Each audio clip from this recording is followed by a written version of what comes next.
Hello, it's the day before Thanksgiving. I've got an order to make one of these little moon faces right there. And so I thought, why not show you all how I do those, okay?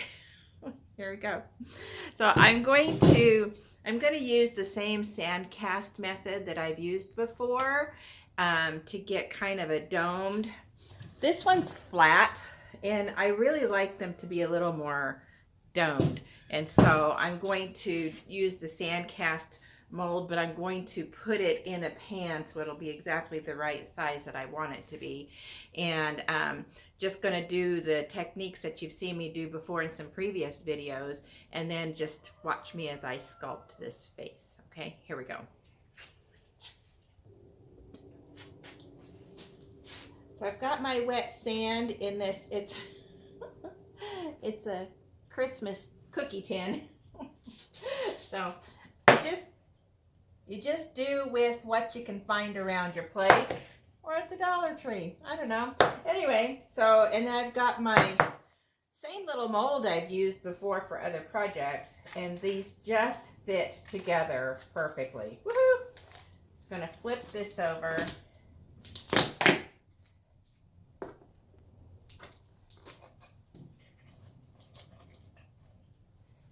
There we go.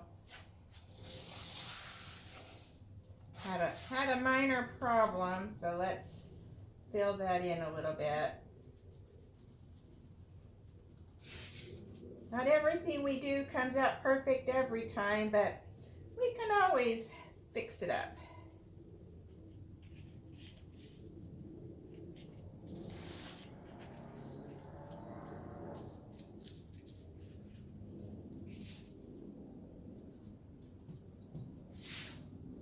This doesn't have to be perfectly smooth, but the smoother it is, the nicer the underside will be, and the more even your actual face will be.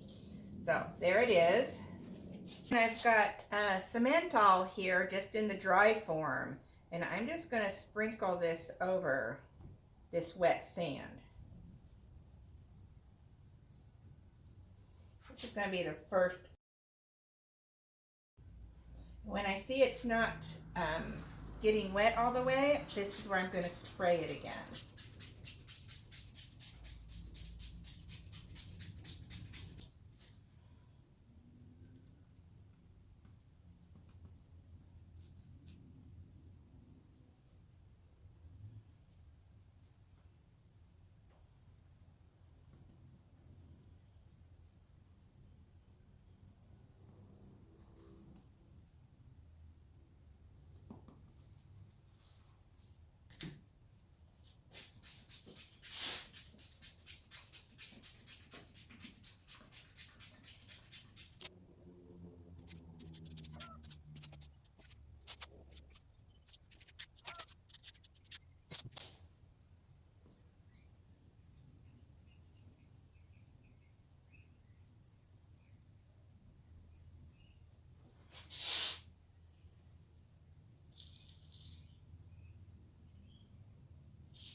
So I'm starting with the Cemental because I want a really nice firm base and I want it to set pretty quickly. And so what I'm going to use to actually sculpt the face is, neighbor going by. What I'm going to use to actually sculpt the face is the papercrete clay. Okay, it's my go-to. It's just sculpts so nicely and it lets me do what I want to. And you know, I like getting my way. So that's what we're going to use. And so we're just going to let this sit for just a little bit, and I'm going to mix up my papercrete clay and start thinking about how am I going to make this little face, okay? So the Cemental is all hardened now. I still have not hung out my towels, but we're going to work on that. I did do a little shopping. I did make my husband a really yummy lunch. We had a really good lunch today. And now here I am back out here. So here we are. The Cemental layer is nice and hard. It's not completely set yet, but here. Remember, it's got the wet sand underneath it, so it's going to take it a little longer to actually get completely dry and set, and that's good. The longer you can keep your cement damp after you get it shaped how you want it to, the better it's going to stand up to the test of time, if you will. So anyway, I've got my papercrete clay all made here. I have some sculpting tools here. I've got a little bit of water here.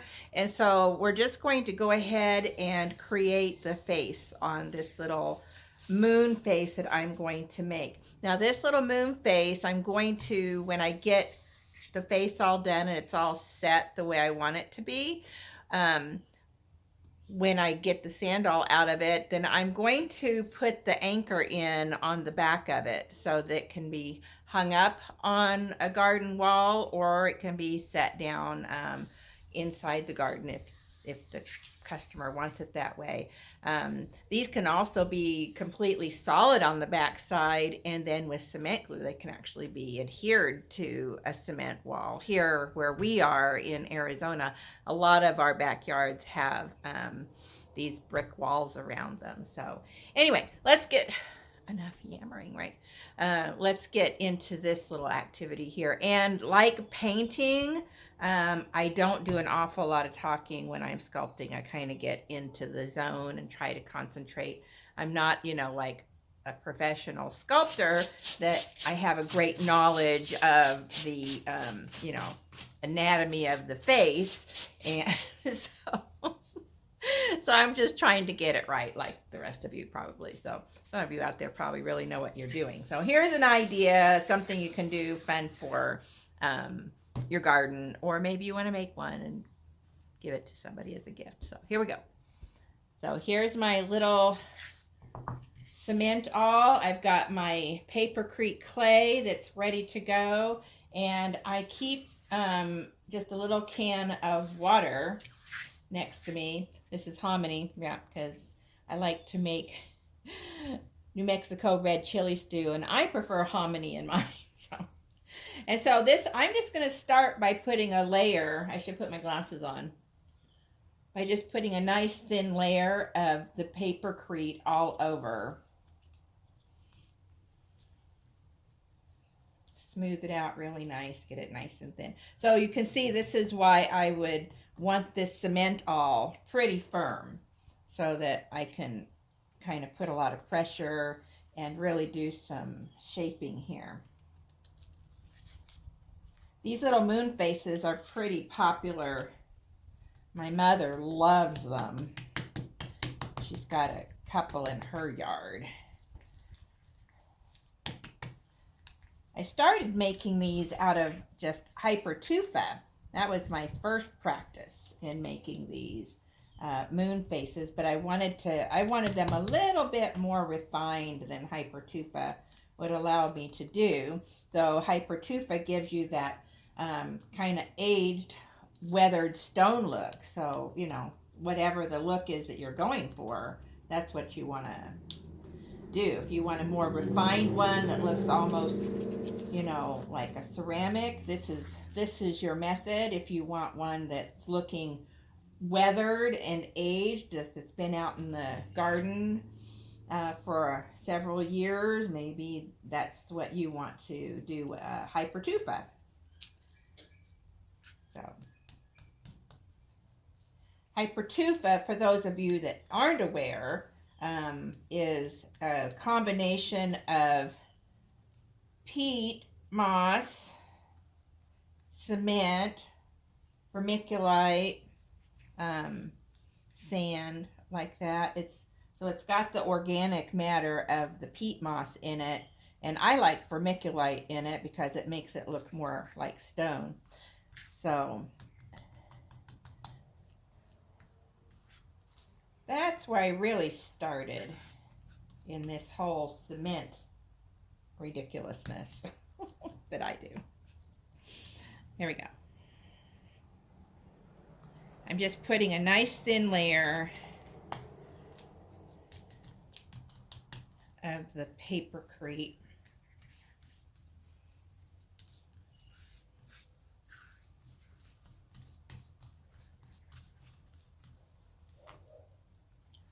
So you can see it's a lot like working with ceramic clay. Kind of messy that way. You can smooth it.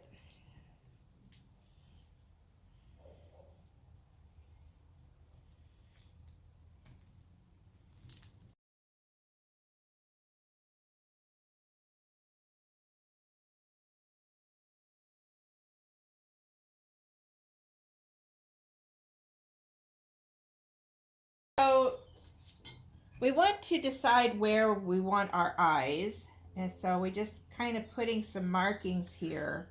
So there's my eyes, and then between here and the chin I want to mark halfway again, and that's where my nose is going to be, and then between here and the chin halfway again, and that's where my mouth will be. All right, that kind of gives us a little more proportion in what we're doing here. So I don't know why, but I generally start with the nose. I don't know why, but that's what we're going to do. And again, you're going to watch me do this and you're probably going, oh my gosh, Vanna, why are you doing it that way? I don't know. It's the only way I know. So here's our nose.